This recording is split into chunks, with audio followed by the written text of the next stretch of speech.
has in this opportunity. This is thoroughly expressed when he says, "I wish I had 500 jalopies," showing his joy in using the migrants as his money spongers and wishing he had more cars to drain more money from the migrants. The Jodes, along with most of the migrants, are continuously swindled in their dealings with men of the business world. A prime example of their exploitation lies in chapter 15, after Tom and Casey has finished fixing the Wilson's car and are bringing it back to the paid campsite where the rest of the family rested. When they arrived, the owner's greed took them to see a monetary opportunity in the arrival of Tom and Casey. Even though Tom and Casey's family have already paid, the owner forces them to pay another $50 or have Tom and Casey leave. Even though Steinbeck's world is an ocean full of sharks and little fishes, the Jodes do get off lucky a couple times. Most notably in chapter 15, Tom and Al have a stroke of luck and request to fix the Wilson's car. When they reach the junkyard in search of a connecting rod, they are greeted by a one-eyed man. Distraught from his boss and missing eye, he tells the two men to take whatever they want. After they get their connecting rod, the Jodes pay the one-eyed man 35 cents for a flashlight, $1 for the connecting rod, and a quarter for a socket wrench. Steinbeck shows the predatory nature of the business world on the ordinary citizen, especially during times of struggle. Steinbeck obviously sees the world of business as a vicious monster, waiting to tear unsuspecting people of their financial fortitude. But he still shows the lighter side of life, in which the Jodes still find luck in their desperate world. Thank you, everybody, for listening.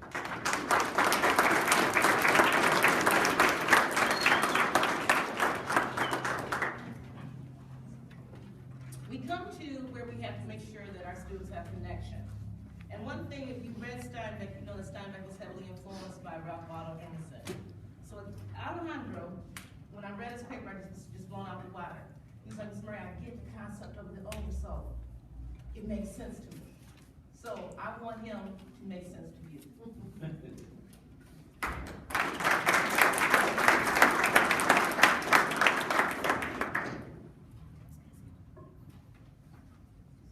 Good afternoon, everybody. My name is Alejandro Slice, and today I'm here with you today to share with you the four major themes of the Grapes of Wrath: transcendentalism, the concept of the oversoul, agrarianism, and pragmatism. In The Grapes of Wrath by John Steinbeck, the novel depicts the struggles of migrant farmers of the Midwest during the Dust Bowl of the 1930s. Many people lost their homes and jobs, and when there was no more work to be found, they relied on each other to survive. This can be described as transcendentalism and the concept of the oversoul. Transcendentalism is recognized individualism, a faith in common people and their self-reliance. It can be found in the Jode family, who are an individual family who must rely on others in order to move on. For example, when their grandfather was dying, the Jodes relied on the Wilsons to use their tent to lie Grandpa down and bury him in their blanket. The concept of the oversoul is the universal mind that motivates and unifies all things. There are many examples of this in the novel. First, there's Casey and Tom, who both devoted their lives to unifying people. Casey as a preacher at first, and as a farmer and organizer, and Tom, who carried on Casey's legacy after he died. Another example in the novel is Mom, who throughout the entire story, she tries her best to keep the family together, but felt defeated after her sons Noah, Al, her son-in-law Connie, and her parents had left. Along with transcendentalism and the concept of the oversoul, two other major themes are agrarianism and pragmatism. Agrarianism is the love people have towards the land. This theme can be clearly described in chapter 11 of the novel. In chapter 11, the farmers had been kicked off their land, and the new workers from big corporations came and began to farm the land. The narrator explains how even though the new workers farmed land, they had no real connection to it, like migrant farmers did.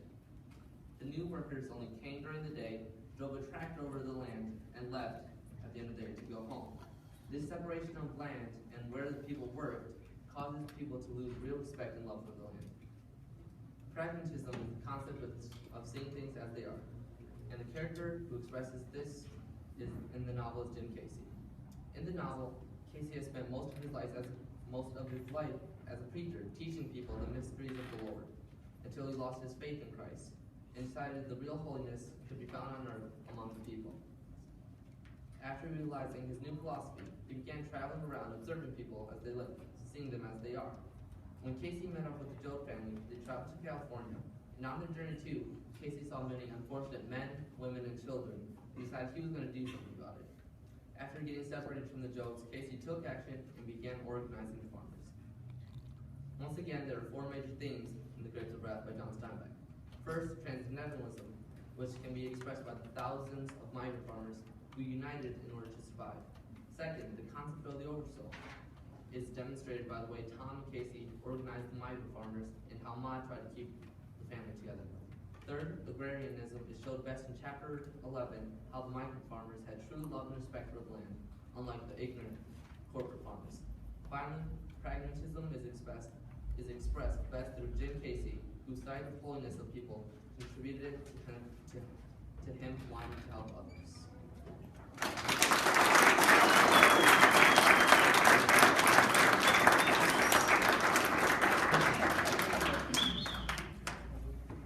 As we take you through our journey, there is one thing that we want to make sure our students are able to do. How do they interpret information? And I think that this young man that's coming before you will best show you what the students of room 203, 7A, did in terms of interpretation of what they believe the Grapes of Wrath are all about. My name is Jace Wells, and I wrote a poem based on the concept of the oversoul and based on the Grapes of Wrath. It's also entitled Concept of the Oversoul. Greediness of mankind rushes at me like a flood, and the grips of their vines have surely drawn blood. Broken, beaten, repeatedly abused, I know in my heart they're being misused. Depression is epidemic, and they know that too. What's worse? I know in my heart they were being misused. They tore me apart from what I knew. Depression is epidemic, and they know that too. What's worse is that they just don't care. They've got me like this. I'm hanging by my hair. From my shoulders to my hips, to my knees, to my toes, I can feel people's heartbeats as everyone goes. The people I love, the people I hate, we're being united by one burning state. The sensation of the grimy vines is tickling up my legs. I bow my head inside. I give in to the rape. Grapes of Wrath, they're not fruit at all. In fact, they're the people that have us against the wall. What will it take to feel safe again? No matter where I go, I've already been. Because everywhere I go, it's the same exact thing. I'm oppressed for how I'm dressed, and now they clip my wings. I sit in my filthy skin, and all I can do is hope. My wrists are tied down by tightening ropes.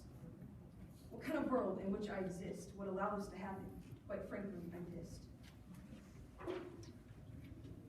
As I look around, face to face, I try to see past filters of gender and race. I try to see each part of our shared soul, and within each cell our energy flows. A life without love is a life not worth living, and my power to these people is not worth giving. Although I have fought, and although I have strived, I'll continue to do so, and one day I'll thrive.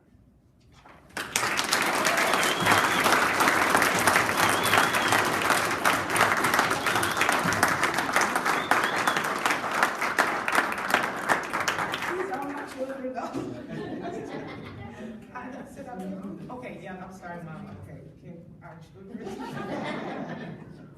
Now, we're ending, and we're going to start our museum exhibit. But data is so very important. We have to be able to show that we have established growth that is tangible, that is proof, that is evident. This young man, Cameron Grove, he showed us in data. Ladies and gentlemen, I'm going to tell you something about these children here. They're going to be senators. They're going to be doctors. They're going to be politicians. They're going to have money. They're going to be famous.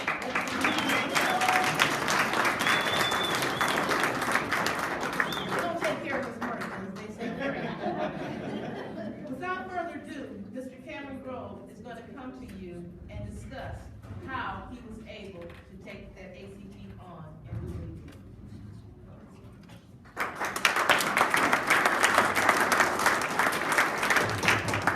Alrighty. So, hi, The speech I'm making right now is pretty different from all the other stuff you just heard, and that is not really related to the grapes of wrath at all. Because, see, our class took this practice ACT.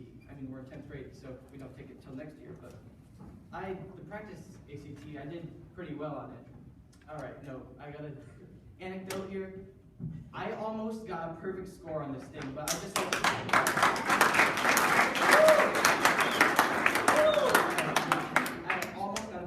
on this thing, and somehow I just brain farted and I skipped over 3 questions. I don't even know how, but yeah, I was pretty close. So anyways, since I did kind of so well on this ACT, I've been assigned with the duty of making a speech on how I did so well. And at first I was like, oh, what, are you kidding me? Like, how do I even do this? I don't use any of the strategies the school tries to force on me. I just sit down and I do it.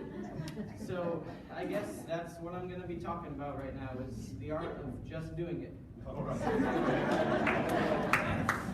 So in case you didn't know, the ACT is it's a test not based on prior knowledge. It's a test where you read a thing and then you answer questions about said thing. So of course I use the strategy of going back to the text and looking for answers, but hey, all the answers are right there in the test, so everyone should be passing with flying colors, right? Well, yeah, we should, but the thing is that Eastern students aren't being held back by their dumbness, because they're not dumb. The thing that's holding them back is their apathy. They just not caring about the test. Just oh, they can't. Who cares about the ACT? They can't make me stay here and do this thing. I got a rap career to start. So that's really just what's holding them back. It's the wrong mindset. In order to do well in the ACT, students really just have to want to. They just got to buckle themselves down and say, all right, I'm just going to do this. And they just got to want it. I read over the text and I want to remember it. I want to do well, and I answer the questions also wanting to get them right. And that's really the only technique I use. I use the mindset of just do it. So I really believe, and I'm confident that anyone at Eastern, they can do well in the ACT just as well as I did, as long as they just, give a heck. So, thank you. I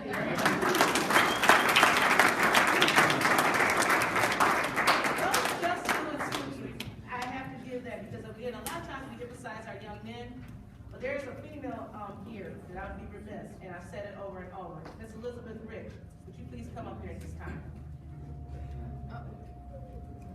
She is one, and I say this, and I've said this to her before, and parents, this is not something I had pre-rehearsed, but she is one of the best test-taking strategists I've ever seen besides tests. And I just want to acknowledge that it's not just our boys, we have young women sitting there and just doing it. So let's please, I'm very proud of you. You will continue to go far by, just like you tell me, just doing it. But I want you to stand here because Dr. Evers has something she'd like to say to both of you. Well, and to you. Yes, and this is not really a leader, but this is now my second time this week that I'm judging one of these wonderful exhibits, museum exhibits. And yes, they're all our children, and yes, there is empathy, you're absolutely correct. But you have made the students blossom. And it's your guidance that we are here today. You only came to us in November, I believe. Yes. And look what we got. It's the first time that this school has such an exhibit. All right. We need to give you a hand as well.